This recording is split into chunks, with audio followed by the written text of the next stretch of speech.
Pablo Iglesias cuenta con 2 licenciaturas, una en Derecho y otra en Ciencias Políticas, ambas por la Universidad Complutense de Madrid, 2 títulos de máster en Comunicación en la Escuela de Posgrado Europea y en Humanidades en la Universidad Carlos III de Madrid. Es también doctor en Ciencias Políticas por la Universidad Complutense de Madrid.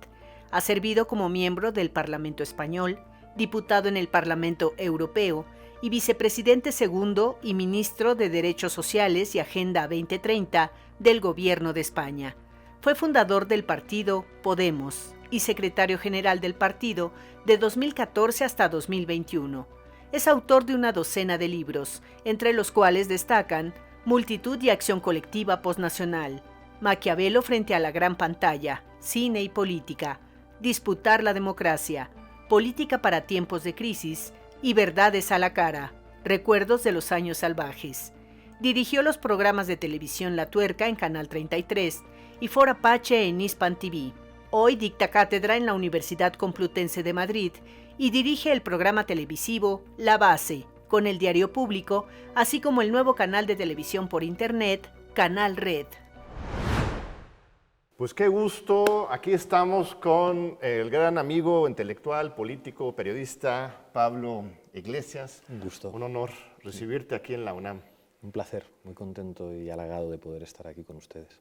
Me decías que en algún momento estudiaste aquí, pasaste unos semestres en el Instituto de Jurídicas, ¿verdad? Eso es, en 2002, hacía unos meses que había terminado la licenciatura de Derecho y había un convenio entre la Complutense y la UNAM, y la UNAM me dio una beca de 6 meses en el Instituto de Investigaciones Jurídicas para investigar derechos indígenas. Era una época de auge del zapatismo, donde teníamos mucho interés intelectual por la cuestión indígena, y fueron de los mejores meses de mi vida acá. Aprendí muchísimo de política mexicana y de historia de México. Pues bienvenido de regreso. Gracias. Espero que sea una de muchas visitas, que vengas a dictar Ojalá. alguna cátedra, una conferencia, siempre bienvenido. Jurídicas es también nuestra casa. Saltaste de la academia a la política en el contexto de pues, una movilización mundial de juventudes, de las primaveras árabes, del Occupy Wall Street. Aquí en México tuvimos el Yo Soy 132 y ahí el 15M. ¿Ya tenías un liderazgo político en ese momento o eso te cambió absolutamente la vida? Nosotros habíamos hecho algo en la universidad que no era muy habitual. El grupo de investigadores y profesores con una vocación política activista, que nos gustaba la intervención política e intelectual, nos habíamos dado cuenta que los formatos de actos académicos causaban mucho desinterés en los estudiantes, no funcionaba. Entonces tratamos de experimentar en lo mediático y así nació La Tuerca, como un programa de debate político, al principio de manera muy torpe, en una televisión de un barrio obrero en Madrid, pero poco a poco el programa fue teniendo más éxito y yo terminé como analista poco convencional en televisiones, en las televisiones más importantes del país. Era de alguna manera una figura que les daba audiencia porque enlazaba con lo que ellos interpretaban como el cambio del 15M. Es decir, digamos, alguien que no era periodista, que era profesor y que decía cosas que no se habían escuchado mucho en la televisión. Cuando planteamos el desafío de Podemos, no contábamos con otro instrumento mediático más que yo. Y para mí no fue algo agradable en lo personal, porque yo me veía más a mí mismo como asesor de compañeros que se dedicaran a la política institucional o como comunicador. Tener que asumir yo la responsabilidad de liderar un proyecto, de organizar un partido después de ser diputado, vicepresidente, fue algo que me ha dado un aprendizaje y una experiencia muy valiosa, pero no es mi vocación. Mi vocación es la comunicación y la academia. La curva fue intensa, estrepitosa, llegar a ser diputado, secretario general del partido, vicepresidente, y de repente, de regreso a la academia. Ahorita estás dando clases, tienes tu familia, acabas de publicar tus memorias, ¿no? de esa época de intensidad. ¿Cuáles son algunas de las lecciones que nos puedes compartir? La primera es que la política no puede ser una profesión y hay que desconfiar de los políticos que no tengan un lugar mejor al que regresar. Los políticos que tienen en sus responsabilidades y en sus cargos el lugar en el que son más felices tienen un peligro de, digamos, amarrarse demasiado iba a decir al poder, pero en realidad no es al poder, es a esa función. Al presupuesto, quizás. Eso es.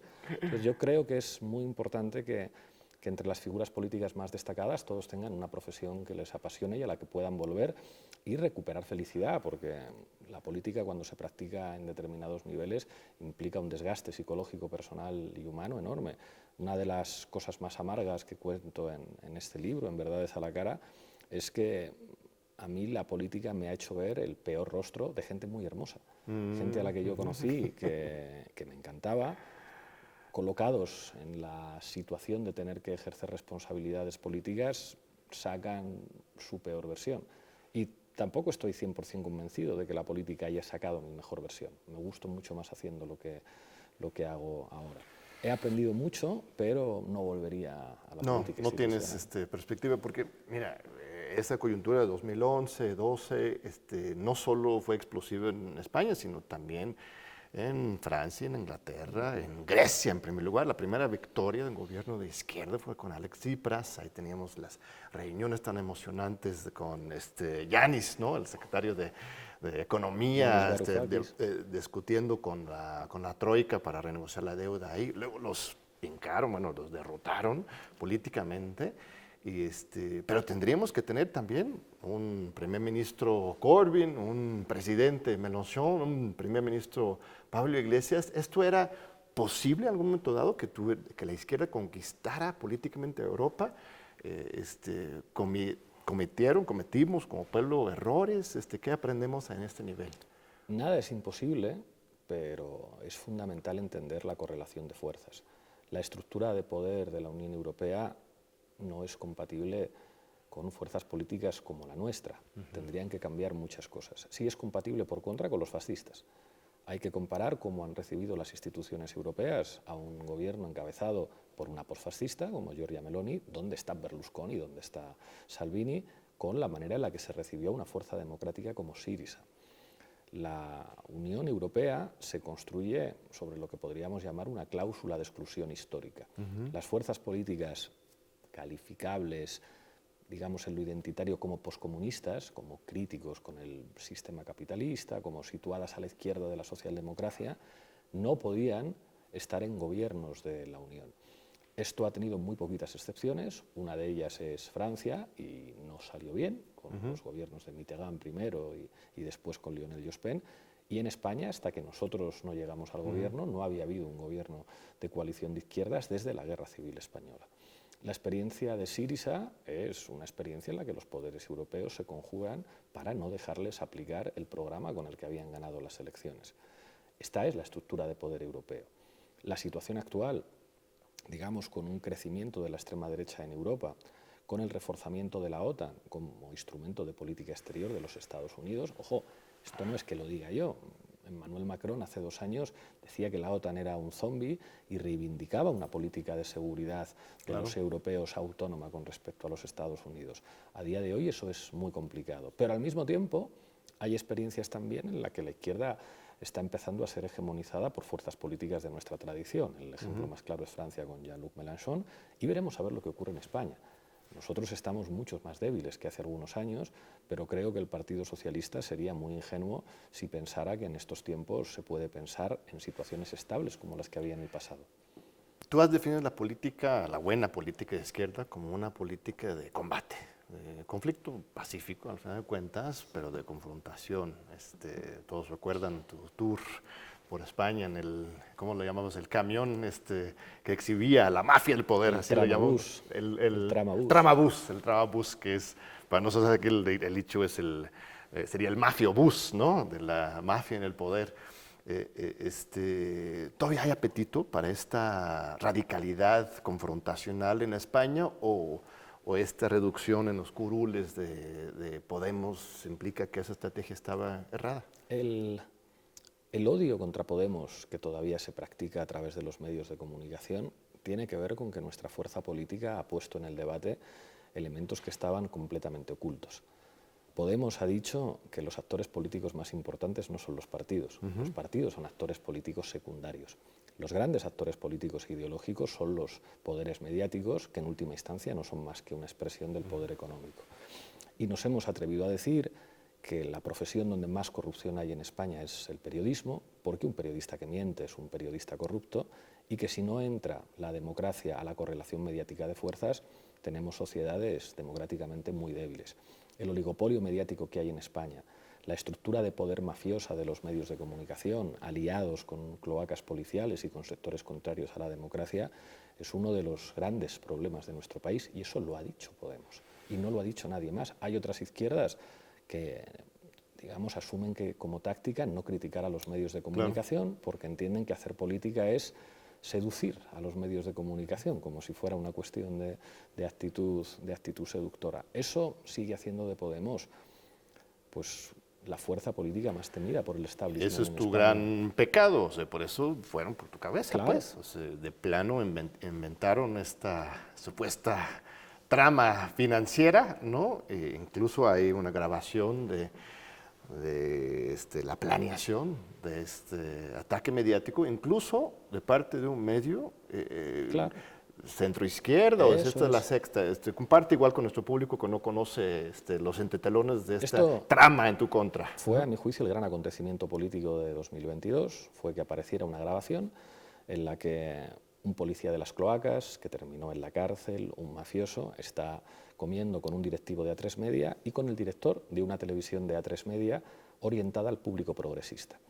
Y allí... Se llama La Secta. La Sexta. Sexta. Ajá. Entonces allí dicen que hay una noticia de que Nicolás Maduro habría ingresado a Pablo Iglesias en una cuenta en Granadina a no sé cuántos $1000. Entonces el propio director de La Sexta dice: esto es muy burdo, esto es inverosímil, pero voy con ello, lo voy a sacar. Estamos a un mes de elecciones, le voy a preguntar por esto, él dará lógicamente su versión, pero luego todos nuestros telediarios, que es lo que ve la gente de izquierdas, van a hablar de esto. Anteayer mismo, aquí en México, después del encuentro con Andrés Manuel López Obrador, un periódico mexicano dice: encuentro de Andrés Manuel López Obrador con Pablo Iglesias acusado de corrupción en España. ¿Acusado de corrupción? ¿Por quién? Yo no he sido jamás procesado por corrupción. Y sin embargo, digamos, hay un medio corrupto mexicano que miente abiertamente y genera un imaginario. En España se hizo una encuesta que decía que la mayor parte de los ciudadanos pensaban que nos había financiado Venezuela. ¿Qué más da que sea mentira? El paradigma trumpista en los medios de comunicación asume que lo que genera efectos sociales es lo que es relevante políticamente, independientemente de que sea mentira.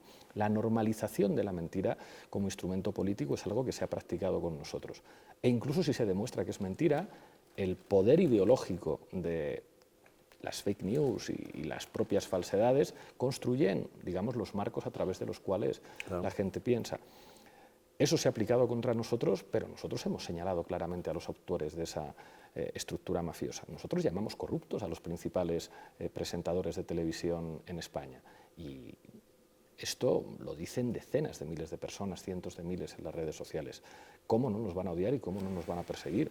Cuando nosotros defendíamos que había que entrar en el gobierno, todos los medios supuestamente progresistas mantenían una línea contraria. No. Podemos debe dejar al Partido Socialista gobernar en solitario. Hay un artículo de Nacho Escolar, que es el director de eldiario.es, un periódico que supuestamente lee la gente que vota a Podemos, que en aquel momento decía: no, Podemos fuera del gobierno, que gobierne solo el Partido Socialista. Entonces tú ubicas directamente como el principal opositor político, social, como los medios, ni siquiera los partidos de derecha, ni la iglesia necesariamente, ni el rey, o sea, el adversario principal en España, y creo que lo podemos generalizar más allá, son los poderes mediáticos corporativos, no los periodistas como tal, sino los medios corporativos. Y periodistas también. O sea, los periodistas se prestan, no todos. Las personas que yo más admiro son periodistas. Periodistas que se atreven a escribir cosas sabiendo que nunca les van a contratar grandes medios o que no van a poder progresar en su profesión por escribir determinadas cosas. Pero esos periodistas son una minoría. Y yo entiendo que es muy difícil, pues, trabajar por un salario modesto y apartarte de la línea editorial que marcan los propietarios de tu medio. Y lógicamente, si a un periodista por golpear a Podemos le premian, pues la mayor parte van a golpear a Podemos y solamente una minoría se va a atrever autoseñalarse colocándose en una posición enormemente vulnerable. Pero que los actores mediáticos son los grandes actores políticos no solo es una realidad en España. En España la derecha mediática cambia dirigentes de la derecha. Lo que hicieron con Pablo Casado fue una operación mediática de 48 horas. Pero es que en Chile, que es un país que he estado estudiando el año pasado, el gran adversario del gobierno y de la nueva Constitución era el poder mediático chileno. Siempre digo que si ustedes quieren conocer a la derecha chilena, pregunten por Edwards, no pregunten por el líder de turno del partido político de turno. Es muy difícil romper luego con esta lógica liberal, que no es otra cosa de ver a los medios como independientes, puros, que cualquiera que los ataque, los critique, inmediatamente es tachado como censurador, ¿no?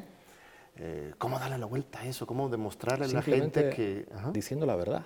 Censura es que los medios de comunicación sean propiedad de bancos y de multinacionales. Esa es la definición de la censura. ¿Cómo va a escribir un medio de comunicación que depende de un banco o que depende de una gran multinacional contra esos actores económicos que muchas veces son responsables de situaciones de sufrimiento que afectan a mucha gente? La corrupción es una estructura mediática no democratizada. Hay que defender la democratización de los medios. A día de hoy, la libertad de prensa es la libertad de los millonarios para ser propietarios de medios de comunicación, y la libertad de prensa debería ser la libertad de los ciudadanos para recibir una información veraz.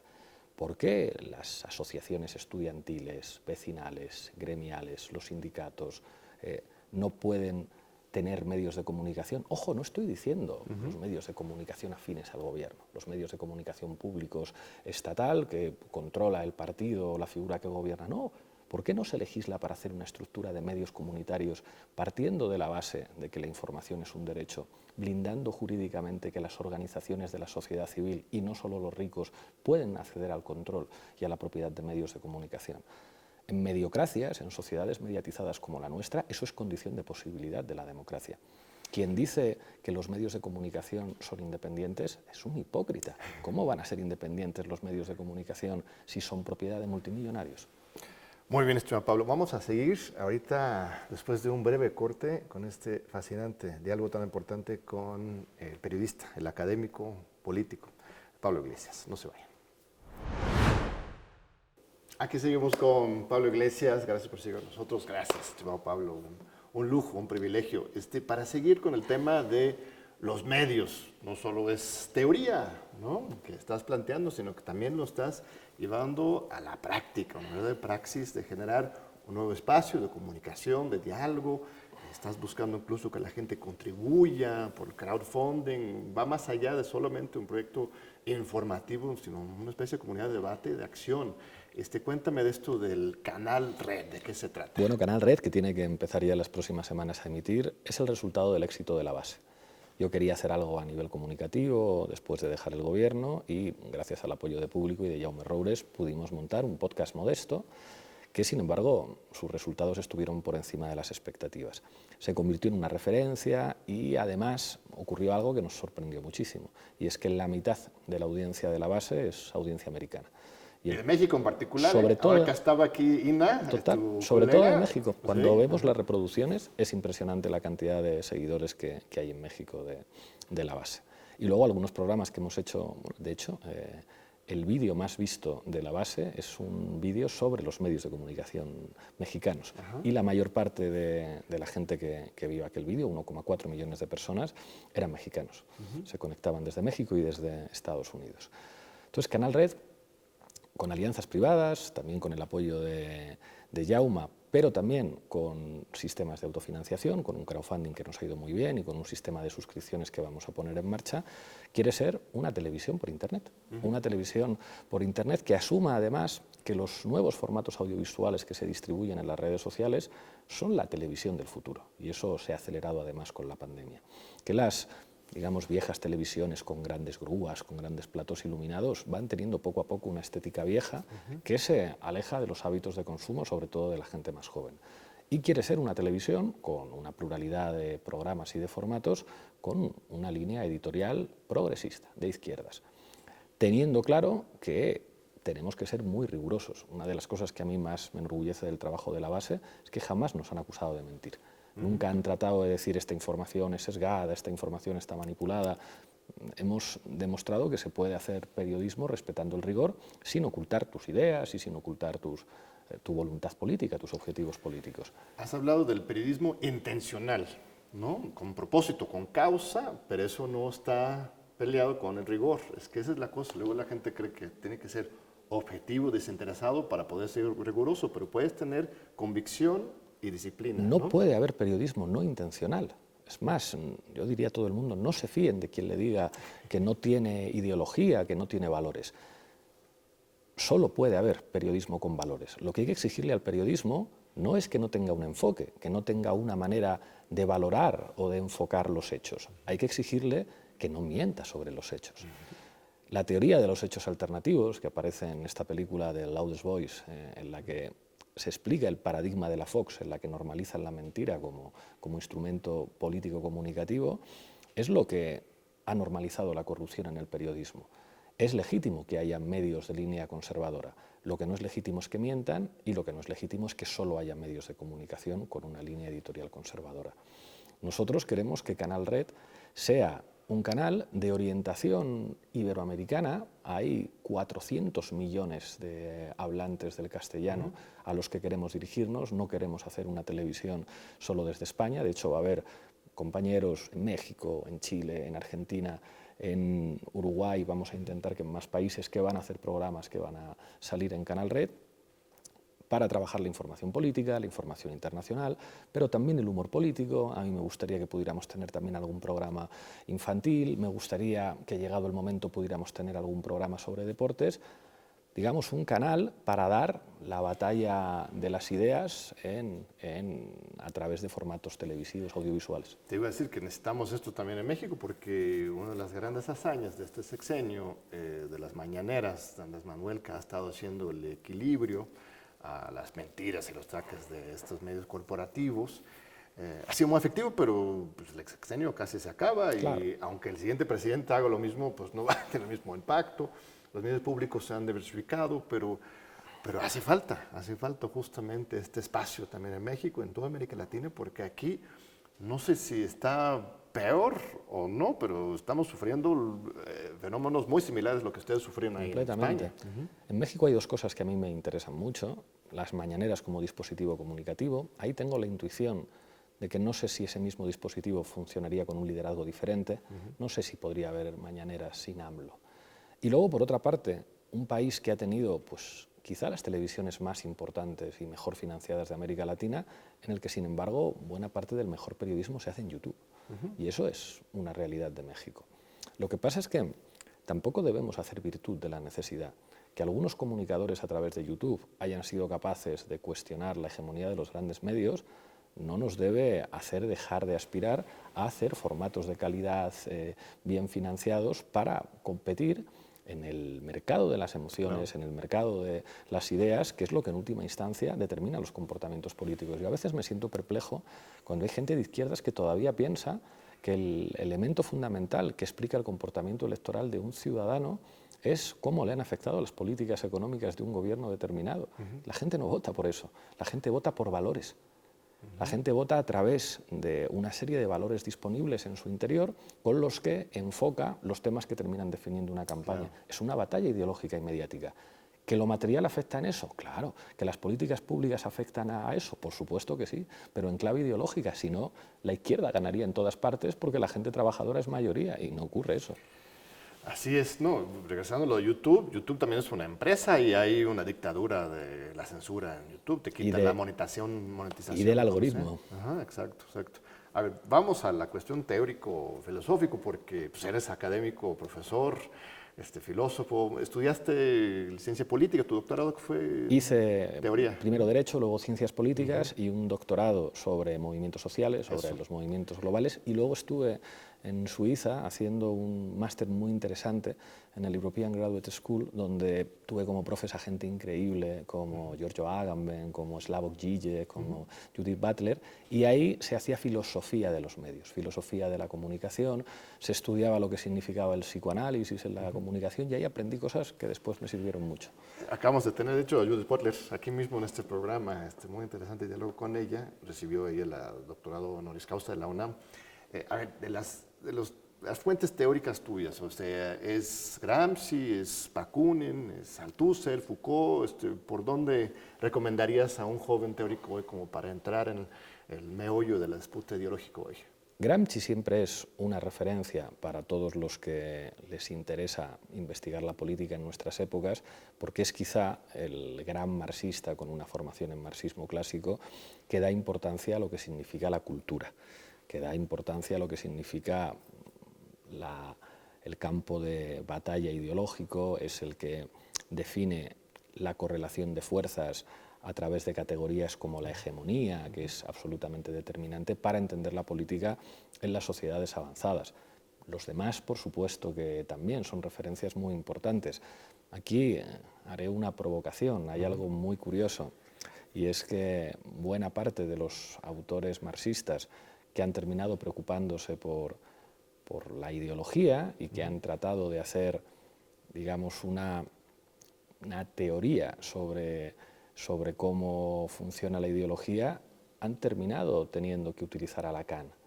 Que los marxistas hayan reivindicado a Lacan porque no se puede entender el comportamiento político sin una teoría del deseo, yo creo que es algo muy interesante. Y seguramente Antonio Gramsci es una de esas referencias que permite comprender que el terreno de combate político, o uno de los terrenos más importantes, es el cultural y el ideológico. Ojo, hay quien dice, bueno, pero cuando hay una guerra, el terreno que define todo es el militar. Y es como, pues fíjense que ya hasta los ejércitos tienen cuentas de Facebook y fíjense en la batalla comunicativa que hay en una guerra simplemente para establecer relatos asociados a lo que está ocurriendo en el frente. Incluso en la política descarnada del enfrentamiento militar, el relato va cobrando una importancia cada vez más notable. Pues hablamos con tu colega Ina Afinogenova hace unas semanas sobre este tema. Pues ella estaba en RT, sale y está muy consciente de los dos lados, de cómo ahorita esta guerra con Ucrania, bueno, entre la OTAN y Rusia, como lo quieres llamar, la disputa por Ucrania, tiene todo este otro lado mediático, ideológico. ¿Cómo lo están viviendo en España? Todos odian ya a Rusia y Putin. ¿No hay ningún equilibrio ahí en esos medios? Ningún equilibrio. De hecho, a nosotros nos han acusado de una cosa y de lo contrario. Ina, antes decía, la gente que yo más admiro son periodistas. Ina es un ejemplo para el periodismo. Es alguien que tenía muy buen sueldo en RT, muy buenas condiciones de trabajo, pero llega a un punto en el que no está de acuerdo con la guerra y decide no trabajar en un medio que va a expresar solamente la visión del gobierno ruso con respecto a la guerra. A nosotros nos han acusado simultáneamente de ser una televisión pro-OTAN y de ser una televisión pro-Putin, simplemente porque hemos tratado de hacer algo que debería ser muy evidente, que es analizar lo que dicen los medios de ambos bandos. La base es quizá el único podcast en España que muestra en sus programas en los que hablamos de la guerra en Rusia lo que dice la televisión rusa y los debates y las contradicciones que hay en los medios rusos y cómo ha evolucionado el discurso inicial de Rusia de justificación de la invasión como un paseo militar, como una operación especial, a las contradicciones que hay ahora. Y hemos defendido que nosotros tenemos una línea pacifista, que condenamos la invasión rusa en Ucrania, pero que nos parece una tomadura de pelo, digamos, desconocer lo que ha significado el intento de acercar la OTAN a Rusia y el incumplimiento de la promesa que le dieron a Gorbachov y los peligros de una subordinación de la política europea a los intereses de los Estados Unidos. Y por hacer periodismo con rigor, y aquí que estoy muy orgulloso de cómo hemos enfocado nosotros el conflicto, nos han golpeado de un lado y del otro. Sí, pues estás hablando aquí con un agente ruso, agente gringo, agente cubano, venezolano también. Claro. Cualquier perspectiva que salga de lo central, vienen encima. A ver, hablabas de Gramsci, de Lacan. También tienes un libro muy interesante que es enseñar la política por medio del cine, ¿no? Se llama Maquiavelo en la pantalla. ¿O cómo? Maquiavelo frente a la gran pantalla. Si ahora tuviera tiempo, escribiría sobre las series. Yo creo que las series están siendo capaces de lograr algo que en su momento tenían las novelas, la literatura. Claro. Benedict Anderson, cuando hablaba del nacionalismo, decía que para pensar una nación hacen falta una serie de dispositivos cognitivos, y hablaba del periódico y de la novela. A día de hoy, las series son literatura. De hecho, si pensamos en David Simon, hablamos de un maestro de la literatura a la hora de escribir la gran novela americana. Y lo que me encontré dando clases de ciencia política es que mis estudiantes en general no habían leído mucha literatura, pero tenían una cultura cinematográfica y audiovisual muy alta.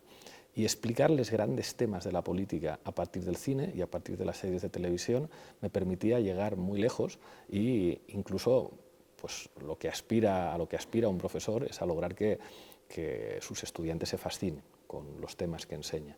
Y eso me era más fácil con el cine y con las series. Recuerdo además que cuando era vicepresidente me criticaban mucho porque ponía en Twitter las series que estaba viendo y decían, en lugar de trabajar se dedica a ver series. Y es como, desconfíen de un mandatario que no lea novelas de vez en cuando y que no vea series de televisión. A ver, tus recomendaciones más recientes. Yo recientemente vi a Borgen y a Marseille. Bueno, Borgen es una maravilla. La gran serie política, que yo creo que supera a todas, que no sé si ha llegado acá, es una serie francesa. Ay, ¿cómo se llama? Ahora me va a venir. La recomiendo siempre. A ver, yo acabo de ver Marseille, que es una serie francesa sobre Marseille, de política. Con Gerard Depardieu, pero estás pensando en otro. Ahora me vendrá esta serie francesa. He hablado, escrito sobre ella. Y luego, ahora me va a venir. Después del corte regresamos. Después del corte regresa seguro esta serie. He visto El último artefacto socialista, es una serie croata muy interesante. Así se llama, El último artefacto socialista. Es una reivindicación del yugoslavismo y de la autogestión obrera y de la dignidad obrera en un pueblito de Croacia, que es una verdadera belleza. Estoy viendo Esterno Notte de Marco Bellocchio sobre el secuestro de Aldo Moro por parte de las Brigadas Rojas, que me está gustando muchísimo, y me tiene que venir esta serie. ¿Cuál es, Guillén? La serie francesa. Barón Noir. Barón Noir, ahí estamos. Muy bien, ahí está la recomendación. No sé, luego Netflix diversifica su público, no sé si esté aquí en México, si no. Hay una plataforma que yo creo que se ve en México, que se llama Filmin, que ofrece materiales fílmicos de muy buena calidad, de cine clásico y de series muy interesantes. Oye, pero si vamos de boca con lo multimedia, la tele, las series, maravilloso, estoy de acuerdo contigo. ¿Qué pasó con la lectura? O sea, eso es una nostalgia, entonces, de los viejitos, de que tenemos que leer novelas y texto. ¿No estamos perdiendo algo a partir de eso? La diferencia es que el consumo de series y de televisión y de productos audiovisuales es un consumo masivo, aunque sea un consumo segmentado. Ya no hay espectadores medios como ya no hay votantes medios, pero es un consumo masivo. Y el consumo de periódicos escritos y de literatura, y no digamos ya de ensayo político o sociológico, es un consumo de élites, de élites culturales e intelectuales, que tiene una importancia estratégica determinante. ¿Por qué es importante un periódico en papel? Porque es lo que lee el que hace la escaleta de un programa de farándula por la mañana. Los guionistas que definen la televisión, eso sí leen literatura y eso sí leen los periódicos en papel. Pero el gran consumo de masas es un consumo audiovisual y eso es una pena, que la gente no lea la Ilíada, pero es la realidad. Sí, no es que menosprecies la lectura, nada más que reconoces que hoy la disputa por el sentido común está en otro terreno. Totalmente. Y luego me enfado a veces con amigos que defienden, digamos, la literatura como alta cultura y desprecian el cine y las series de televisión como si eso fuera una cultura de las masas. No estoy de acuerdo. Hay verdaderas obras maestras en series y en películas de consumo masivo. Sí, claro, y México siempre muy presente en el cine internacional. Claro. ¿No?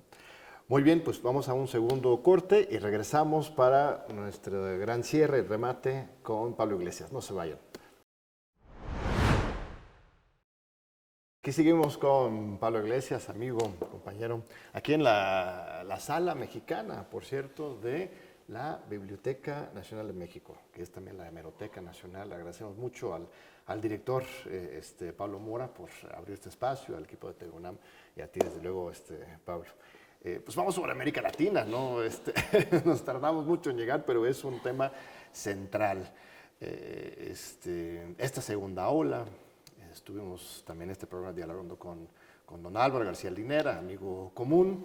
No es tan optimista Álvaro sobre esta segunda ola. Dice que tiene elementos que igual le van a restar la radicalidad que se vivió en la primera ola.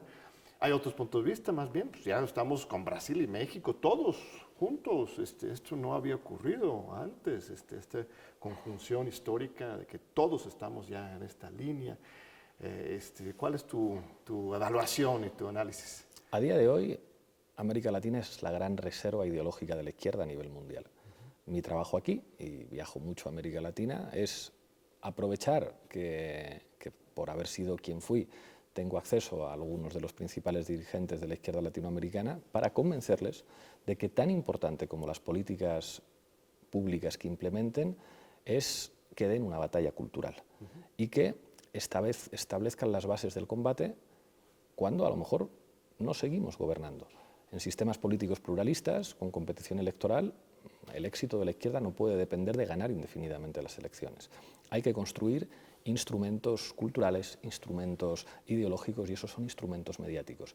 ¿Por qué la visión estadounidense de las noticias internacionales las da CNN? Claro. ¿Por qué la visión catarí del mundo internacional lo da Al Jazeera? ¿Por qué no hay una gran televisión de noticias latinoamericana? ¿Por qué todavía se va viendo España como una potencia que puede intervenir en América Latina y gestionar la entrada de América Latina en la Unión Europea, y no al contrario? Si hay más poder económico, demográfico y cultural en América Latina que en España. Trato de convencer a los compañeros que están en responsabilidades de poder muy importantes de que su trabajo, aprovechando lo que significa pues, México, Colombia, Argentina, Bolivia, Brasil con la llegada de Lula, la necesidad de que construyan dispositivos para que la visión latinoamericana del mundo pueda expandirse, pueda influir en la propia región, en un contexto además donde el golpismo de ultraderecha es la principal amenaza contra la democracia liberal en América Latina, en Estados Unidos, pero en Europa también. Es muy importante lo que dices con respecto a la posición global de América Latina, porque de repente nos emocionamos por lo que está pasando, pero no dimensionamos el tema. Europa está una deriva derechista antidemocrática, los Estados Unidos también perdiendo liderazgo y legitimidad, está surgiendo China, pero tampoco es un ejemplo de democracia China como tal. Entonces realmente América Latina es el crisol, es el laboratorio, es la vanguardia, no sé qué palabra usar, pero que realmente podemos ir generando nuevos sentidos comunes y nuevas formas de hacer política. Casos concretos, ¿dónde ves así políticamente que se haya podido generar? Bueno, Telesur es un ejemplo, aunque está ahorita muy asediado. Otros espacios de trabajo de formación política, de medios, de trabajo cultural, comunitario, que ubicas como ejemplos. La clave aquí yo creo que tiene que ver con un elemento de concienciación. Por una parte, hacer política en el marco del libre mercado implica buscar alianzas privadas. Y esto hay que naturalizarlo y hay que decirlo. Si las políticas de la izquierda en América Latina son políticas reformistas de redistribución, pero que asumen pues que trabajamos en condiciones de mercado y de capitalismo, hacen falta alianzas en ese ámbito. Y hace falta que haya empresas públicas poderosas y también alianzas con sectores privados. Y a partir de ahí, creo que tiene que haber una voluntad de intervención ideológica. Voy a poner un ejemplo que igual a alguno le va a sentar mal, pero ¿por qué en España hay capital extranjero italiano en la propiedad de alguno de los medios de comunicación más importantes, como Berlusconi y Mediaset, o de otras figuras extranjeras que intervienen en el poder mediático español, y no hay presencia latinoamericana? Creo que es muy importante que América Latina tome conciencia de que su fuerza económica tiene que ser también una fuerza cultural, una fuerza ideológica, y que la izquierda comprenda que hacer política no es solamente presentarse a las elecciones y cambiar cosas cuando se está en el gobierno, sino ir construyendo dispositivos de poder social e ideológica para dar las grandes batallas sociales. Es lo que ha entendido la derecha y la ultraderecha perfectamente. ¿Y los partidos qué papel tienen? O sea, ¿es posible realmente generar un partido-movimiento?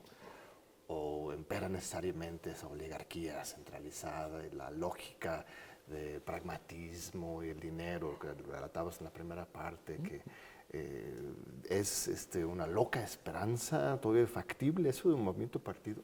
Los partidos políticos son imprescindibles y es verdad que hay experiencias muy interesantes de partido-movimiento, de partido como instrumento de los movimientos sociales, pero en esto creo que hay que ser honesto. Los partidos y los movimientos sociales tienen objetivos diferentes. Un partido es una máquina administrativa que sirve para gobernar, que sirve para presentarse a las elecciones, por lo tanto tiene que ser una maquinaria electoral y que sirve para gestionar ministerios, presidencias de república, gobiernos estatales. Eso es un partido y un partido lógicamente tendrá sus dinámicas, sus internas, sus procedimientos de selección de líderes, sus burocracias, sus tensiones internas. Y los movimientos sociales son otra cosa, los sindicatos, las asociaciones de vecinos. Y al mismo tiempo, la penetración en la cultura tiene que implicar que la izquierda tenga la conciencia de que no solamente hacen política los partidos políticos, claro, hacen política las asociaciones culturales, hacen política la sociedad civil, hacen política los medios de comunicación, las universidades hacen política también y, digamos, tener una visión de penetración más amplia en el conjunto del poder social para cambiar las cosas. Los partidos no son probablemente la expresión más importante a la hora de entender cómo funciona el poder. Yo creo que prácticamente tienes razón, aunque hay algunas excepciones. No sé, ¿qué opinas? El MAS en Bolivia, gracias a su, bueno, es un archipiélago, no es un monolito, pero gracias a su fuerza, su presencia, se pudo superar tan rápidamente el golpe en contra de Evo, el retorno por medio electoral de Arce, la resistencia en Venezuela frente a los embates imperiales de Guaidó también es gracias a un partido que se arraiga en la sociedad. El retorno de Lula mismo en Brasil, pues PT también ha sido muy debilitado, pero ahí está, y si no fuera por eso, quizás no estaríamos hablando de un retorno progresista ahí, ¿no? O sea, sí es una pieza central. Gramsci también hablaba de los partidos como las pasiones organizadas, sí, ¿no? y el intelectual orgánico. Es verdad que Bolivia es un paradigma de sociedad articulada, sociedad abigarrada, como decía René Zavaleta, donde los movimientos sociales, digamos, se dotan de partidos políticos. De hecho, el MAS se llamaba MAS-IP, instrumento político. Un poco puede recordar a que los sindicatos británicos crearon el Partido Laborista como su instrumento. Pero en el hecho de que los movimientos creen un partido, hay un reconocimiento implícito de que hace falta una cosa que es forma partido para cambiar las cosas desde la política institucional. Yo creo que la izquierda tiene que tener una visión gramsciana que le haga entender que para hacer política no basta un partido, es necesaria la dinámica de movimiento y es necesaria una dinámica cultural que en nuestra época es fundamentalmente mediática. Sí, hay una cosa que, perdón, adelante, por favor, que digo mucho en España: la gente no milita en los partidos, la gente milita en los medios de comunicación. La radio con la que una señora se levanta por la mañana o la radio con la que un señor se acuesta por la noche es el productor de imaginario, de argumentarios, de enfoques con los que esa persona termina definiendo su identidad. Quien en España elige la radio de la Iglesia Católica, la COPE, que es una radio de ultraderecha, o quien elige la cadena SER, que es la radio del Grupo Prisa, está militando, porque la razón por la que elige una u otra es porque hay una que se acerca más a sus valores que la otra. Y aquí esos valores no son inmutables. Los propios medios de comunicación van reconduciendo y transformando los valores de sus espectadores. Una fortaleza que todavía tenemos en América Latina, en México, Bolivia en particular, es pues, la tradición de organización popular social indígena, que quizás pues, no podemos hablar de ello en España, ¿no? Hay otros espacios de colectividades, pero eso quizás es una fortaleza que tenemos más allá de los partidos, de los medios, pues esa es la visión zapatista, que no ha logrado permear realmente en la cultura política institucional mexicana. Sigue siendo un grito de esperanza y se ha implementado en Chiapas, en las autonomías, etcétera, pero eso es otra fuente, ¿no? de formación política cultural indígena que tenemos en América Latina, ¿no? La realidad indígena es algo que la izquierda tardó en comprender también en América Latina. Quizá Mariátegui fue uno de los primeros que entendió lo que significaba eso para entender las estructuras sociales y para entender además una política de liberación. Y creo que ha habido avances muy interesantes en muchos países. En México el zapatismo en su momento fue un movimiento con un peso ideológico mundial. Quizá el movimiento altermundialista no se entendería sin la experiencia zapatista. En Bolivia, Evo Morales, digamos, fue la expresión de empoderamiento de las comunidades indígenas de un país de mayoría quechua y aymara. En las últimas décadas ha habido un empoderamiento de las organizaciones indígenas, pues lógicamente no exentos de contradicciones, incluso con la propia izquierda. Pensemos en Ecuador, las relaciones de la CONAIE con la izquierda política, pero es que eso forma parte de la realidad de la estructura social latinoamericana. La manera en la que el colonialismo se organizó en América Latina, con diferencias muy notables entre países, es clave para entender estas sociedades y cómo funciona el poder. Y unidad latinoamericana, en primer lugar, ¿verdad? Porque ahora ya se anda hablando luego de unidad de todas las Américas, incluyendo a Washington. Hay que consolidar al sur del Río Bravo primero, ¿verdad? ¿Estaréis de acuerdo? Completamente, porque es una realidad socioeconómica, porque es una realidad identitaria, porque es una realidad emocional también. Yo creo que la identidad latinoamericana existe. Y además ahí creo que los españoles no deberíamos alejarnos mucho de eso y pedir permiso para formar parte también de esa realidad que tiene como núcleo hegemónico América Latina, no España. Claro, eso es muy importante. Es que hubo una declaración reciente sobre una supuesta ADN norteamericana, ¿no? México, Canadá, Estados Unidos. Pero, bueno, primero, las culturas no se pueden reducir a la genética. Total. Y por otro lado, pues sí, esa antigua anhelo bolivariano, pues está vigente todavía, ¿estás de acuerdo? ¿Sí? Y de hecho, aquí hace falta poder cultural. A mí me gustó mucho que se hiciera la película Libertador, una gran superproducción que viene de América Latina, para contar los mitos y en forma de mitos fundantes de una identidad. En Francia hay estudios que explican cómo desde el año 45 hasta los años 70 fue cambiando la percepción de los ciudadanos franceses a propósito del esfuerzo militar más relevante para derrotar a los nazis. Al principio la gente decía el esfuerzo militar más importante fue el soviético, pero claro, a base de tantas películas sobre el desembarco de Normandía, la gente terminó creyendo que a Hitler le derrotaron los estadounidenses. Así es. Eso es poder cultural, eso es, bueno, pues Estados Unidos con una máquina de producción de relato como es Hollywood, explicándose a sí misma en el mundo y diciendo somos lo mejor que hay. Sí, muy importante lo que señala Esteban Pablo. Bueno, tenemos un par de minutos todavía para que des un último mensaje aquí a nuestra gran comunidad de la UNAM. Sabes, somos 360,000 estudiantes, más 40,000 administrativos, otros 20,000 académicos, más de 400,000 personas en esta gran comunidad. ¿Qué quisieras decirle a la UNAM? Pues querría decir algo como español y es gracias. México y la UNAM son muy importantes para los demócratas españoles.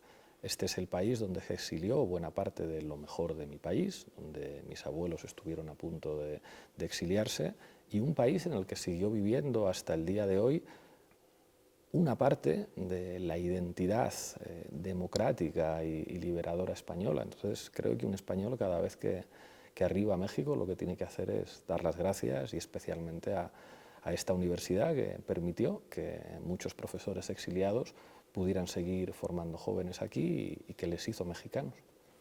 Y esta generación actual, la juventud mexicana, española, tenemos una oportunidad, bueno, tienen, como si fuéramos jóvenes, ¿verdad? Ya no lo somos. Tienen una gran oportunidad histórica para hacer algo, ¿verdad? Porque de repente hay un nihilismo que están queriendo intencionalmente fomentar, yo veo en las redes, etcétera, a los jóvenes de que pues ya no hay cambios estructurales posibles, pero sí estamos... En esto sería prudente porque creo que todas las generaciones tenemos como la sensación de la nuestra era mejor, nosotros sí protestábamos y nos movilizábamos, los jóvenes ahora están a otra. Yo recuerdo que una semana antes del 15M estábamos en mi programa de televisión, en La Tuerca, muriéndonos de envidia por las primaveras árabes. Mira esos jóvenes árabes lo que están haciendo y no sé qué, aquí en España nadie hace nada, no hay conciencia, no hay tal, y una semana después nos sorprendió el 15M. Entonces, bueno, tengamos esperanza de los jóvenes. Eso, recuerdo algo similar en el contexto de la revuelta en defensa de los jóvenes de Chinapa.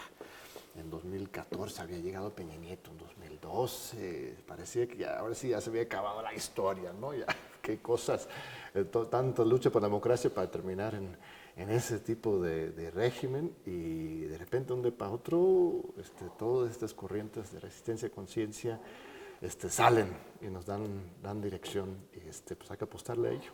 Un enorme gusto, estimado Pablo.